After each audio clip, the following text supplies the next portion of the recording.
Welcome to Mindless Entertainment. My name is Jesse Milestone, and yes, we're trying out a different background today, so do let me know in the comment section below if you love it or if you hate it. Welcome to the first video of 2019 for Mindless Entertainment, and we are going to use this video to discuss the film Bird Box. Now, if you live in a bird box, you might not be aware of this movie.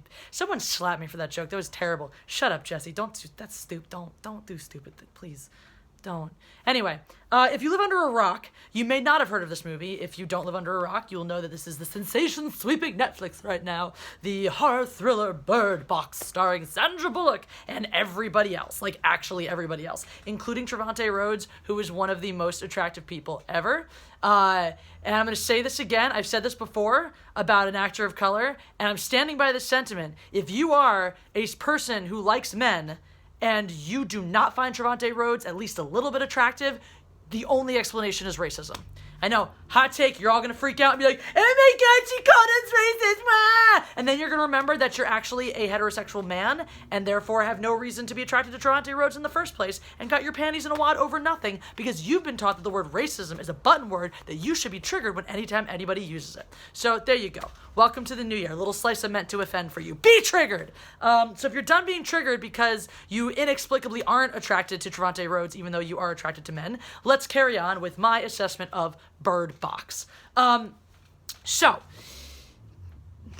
what am I doing? As I stated in this title, if you read things, Bird Box, I don't know why not more people aren't talking about this, is blatant plagiarism.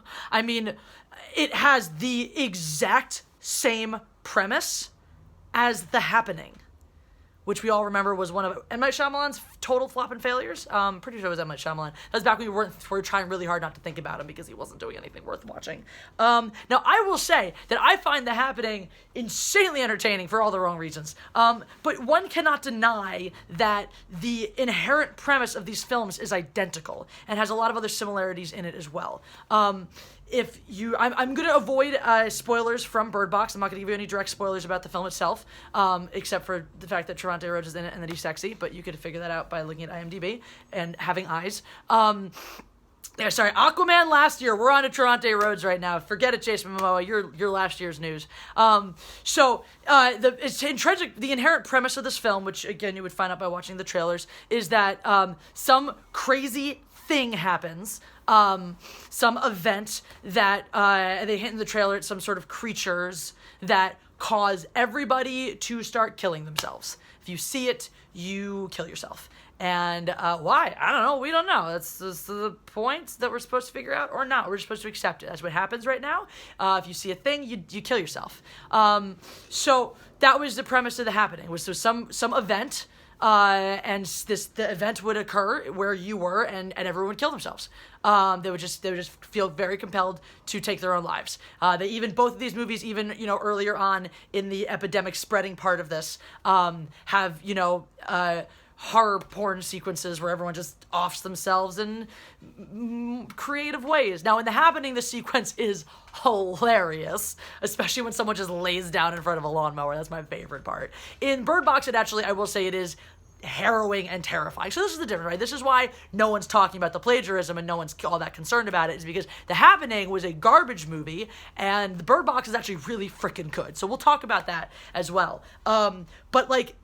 Just whipped straight up, and then the whole, The Happening is Mark Wahlberg is running away with his family and children and all that stuff, and this whole movie is Sandra Bullock protecting the children and all that stuff. So it's it's really shockingly similar. Now, I will spoil The Happening for you. If you haven't seen it yet, that's your fault. I don't care about spoilers for movies that are more than, a lot of years old. I don't even remember that damn thing came out. The reveal in The Happening, clearly Shyamalan's weakest plot twist of all time. I really hope this wasn't a M. Night Shyamalan movie. Otherwise I'm going to feel really stupid for continuing to say that it was. I'm 80% sure that it was.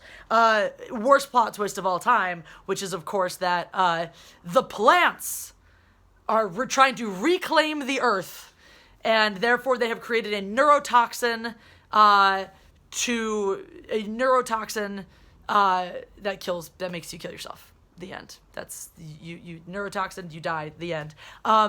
It features people running away from the wind a lot because this is how it spreads. Now, in similar fashion, Bird Box, again though, doing it more betterly, it feels like people are running away from the wind in Bird Box pretty much all the time as well.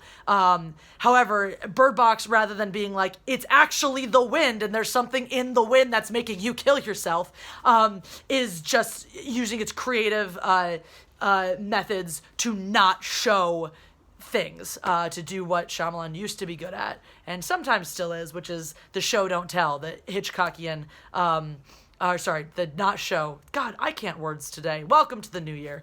No more English for Jesse. The Hitchcockian thing where you hint at things but you never actually show it full on, where the idea is that whatever your mind creates is scarier than the thing you see. So Bird Box does an excellent job of that, whereas The Happening just goes ahead and shits the bed by being like, whoops, here's the thing. And there was no way anything we were going to think of was going to be nearly as cool or scary as what you made up in your mind. So we just went with the stupidest idea imaginable, which is that plants are causing you to kill yourselves, because plants can't kill you in other more creative ways. So yeah, no, it's really like, it's kind of shocking to me how no one's talking about this absolute blatant plagiarism. Now, there's a lot of similarities between Bird Box and another film that just came out very recently, which is A Quiet Place. What are the similarities here? Specifically, we have this unknown commodity that comes in and that the main characters know very little about, and it involves some sort of sensory deprivation. In The Quiet Place, as the title, indicates, you can't talk. Talking attracts the creatures and you die. In Bird Box, you can't look at them. Looking at them makes you die. So you have that pairing. They're both going for that same idea of things, and they both, I think they both do a nice job of having a little bit of nonlinear storytelling. Or did Quiet Place go fully linear? I thought it was nonlinear, but it goes through this time sequence. So the nice thing is you actually get the Bird Box thing I loved about Bird Box more than anything is we actually get we get both things. We get devolving into the apocalypse, like the event.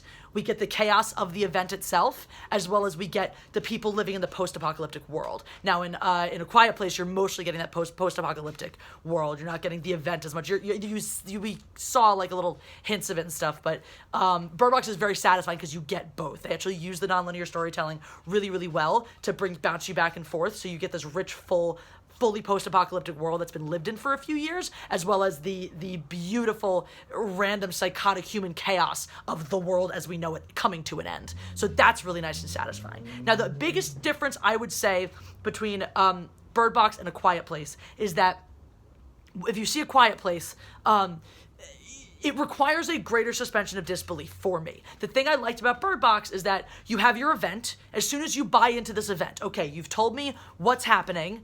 I accept that this is what's happening. This is how the world is currently ending. I accept whatever explanation you're giving me for it, whatever non-realistic element is causing this to happen. I accept, I'm on board, and once I've accepted that singular premise, now the people I feel like are living their real lives. It feels like this could be Earth today, tomorrow, right? This could happen tomorrow, and the people inhabiting this space are doing it the way that we would expect them to. And as opposed to A Quiet Place, there's, I think, a little more heightened reality in it. There's a little more elements where you have to suspend your disbelief. A big thing for me is they basically just hit the mute button so that everything seems way quieter than it is. But there are tons of things in that movie that should by rights make a lot of noise, and yet magically they don't. So whereas like whispers then will draw the creatures to you. So that I appreciated Bird Box for that, for sort of living within the parameters of the world it built for us. The other thing I really loved about it, which is why it did suspense so well, not just regular suspenseful moments. Again, the most suspense you get in The Happening is people running away from the wind. In Bird Box, you're getting this this suspense, and I think Quiet Place does cheaper suspense as well, in that like it builds you up so you know what's happening. It has a moment. Oh my God, this thing made noise. Oh my God, are the creatures going to come? Where are they coming from? How do we get away from them? That's fun and all. Bird Box really makes excellent use of dramatic irony. to create some of these moments as well. There's some true dramatic irony, which if you're not familiar with the term, dramatic irony is basically when we as the audience know something that the characters don't. So we're given some piece of information. We're allowed to see maybe a secret that one character has that we don't know about. We're given information through the nonlinear telling, so we know certain things from the future that must come to pass in order to get to that future. So we have that in our heads, so we know certain things are coming, and that builds up that expectation and suspense, because the thing we don't know is how it's going to happen. So it's the beauty of really nicely done dramatic irony, is you have that expectation. You're waiting for the thing to happen, but you don't know what. The other thing it does well with the building of suspense is it sort of does the more intellectual dramatic irony, where it hints at certain things. You get a feeling of certain things. Again, I don't want to give anything away, but there's a character who shows up, and as soon as she shows up, you're like, oh, and there's something you've already seen from the future that now makes total sense in the past. It happens actually another time then, where a character shows up, we see it in the future part first, and you see that happen, and then someone comes in, and you're like, oh, and it does a really nice job of that, where like it helps you connect the dots. It helps you kind of anticipate things before they happen. And there's something really satisfying about that. There's something satisfying about sort of like getting a feeling. And the other thing it does well, the casting is brilliant, and the actors are so well chosen that you feel for them, right? You're on board with some of these, like, you know that someone's about to die. Like, you know that, like, the way they set it up in good horror movie trope fashion. So you're like, this person's next. This person is the one who is next. And you're like, no, I don't want it to happen because I love you so much. But you know it's going to. And what they did really nicely is paid things off well. I thought that everybody who they built up like that, they gave a satisfying end to. So, spoiler alert, people die. It's a movie where everyone kills themselves, so people die. For that, I mean, this is, like, for me, The Happening done well or correctly or whatever. The other thing I super appreciate about this film is that it has a lot of metaphor and allegory, I think, in it. It has a nice, diverse cast without shoving diversity down your throat. You have people of color, you have a gay dude, and none of it is just like, blah, believe in this stuff or care about this stuff. It doesn't make any comment on their backgrounds or their whatevers. It's just, these were the right people for this story. This story is told because of these. And in some cases, it's like the race is not even important. We don't even discuss the race of the person. It just happened that this is the right actor to play this role. Trevante Rhodes is a hunky motherfucker, so he's in that role. Little Ray or whatever his name is, the guy who was hilarious in Get Out, who's also hilarious in this, is hilarious and amazing. So they're like, let's put that guy in here. So I appreciated that, of like, here you go. We can have diversity without it being like, look, it's diversity, care about it. It was like the way it should be done. We happen to have a diverse cast because these were all the best people for the roles that we chose. So I definitely appreciated that. I appreciated that, again, there wasn't a lot of this messaging. It let you, for the most part, the film let you take away what you wanted to take away. It let you believe what you wanted to believe. It let you draw the metaphors and parallels that you wanted to do for yourself, which is something that's so rare in filmmaking right now. So I highly recommend Bird Box if you haven't checked it out. It is on Netflix. It's a lot of fun. It's definitely suspenseful. It'll definitely tickle your fancy. And if you want to watch a version and laugh, watch The Happening. If you've seen The Happening, let me know. Blatant plagiarism, obviously I'm right. So if you've seen Bird Box, what do you think of it? Let me know as well down below. Better or worse than A Quiet Place? Just take a poll. Let me know what you think about that. I'm just saying, let me know what you think a lot, because I care what you think. That's the point. I also care if you like this video. If you do, hit the like button. I don't care if you don't like this video. Don't hit the dislike button. Or do whatever makes you happy. And again, this is a spoiler-free review, so if your friends are like, what's Bird Box about, or should I see it? Send them this so that they can perhaps only waste 13 and a half minutes of their lives instead of 2 hours. All right, that's all. Lots more for the new year, and check me out on Geeks and Gamers every Thursday for the foreseeable future. Bye!